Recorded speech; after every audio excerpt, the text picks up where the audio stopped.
നമസ്കാരം എല്ലാവർക്കും super striker ന്യൂസിൻ്റെ പുതിയ വീഡിയോ. അതാ അടുത്തതായിട്ട് റോമനിലേക്ക് ഒരു താരം കൂടി വന്നിട്ടുണ്ട്. ഒരു ഫോറിൻ പ്ലെയർ, ബ്രസീലിയൻ കളിക്കാരാണ്. അദ്ദേഹം ഇപ്പം കളിച്ചുകൊടുക്കുന്നത് തായ് ലീഗിലാണ്. ഈ ഒരു കാര്യം ഞാൻ ഈ വീഡിയോ കൂടി പറയാം. നമ്മുടെ ചാനൽ കാണാൻ 94% ചാനൽ സബ്സ്ക്രൈബ് ചെയ്യുന്നില്ല. എന്തായാലും നിങ്ങൾ വീഡിയോയിൽ കിടക്കും ചാനൽ സബ്സ്ക്രൈബ് ചെയ്യുക, ലൈക്ക് ചെയ്യാൻ മറക്കണം. അപ്പോൾ വീഡിയോ കിടക്കും. കേരള ബ്ലാസ്റ്റേഴ്സിലേക്ക് ഇന്നലെ രാത്രി കിട്ടിയ റിപ്പോർട്ട് ഈ ഒരു പ്ലെയർ വരുമോ ഇല്ലയോ എന്ന് നമുക്ക് ഉറപ്പില്ല. എന്തായാലും ഇന്നലെ റൂമർ എന്തായാലും ഉണ്ട് കേരള ബ്ലാസ്റ്റേഴ്സിലേക്ക് എത്തും എന്നുള്ളൊരു വാർത്ത. അപ്പോൾ നമ്മളൊന്ന് ജസ്റ്റ് റിപ്പോർട്ട് ഈ ഒരു പ്ലെയർ വരുമോ ഇല്ലയോ എന്നൊന്നും നമുക്ക് എന്തുകൊണ്ടും അറിയത്തില്ല. അത്ര ഫേമസ് ആയിട്ടുള്ള മാധ്യമങ്ങളൊന്നും ഈ ഒരു കാര്യം റിപ്പോർട്ട് ചെയ്തിട്ടില്ല.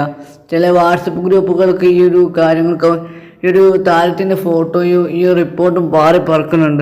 അങ്ങനെയാണ് ഞാൻ ഈ ഒരു വീഡിയോ ചെയ്തത്.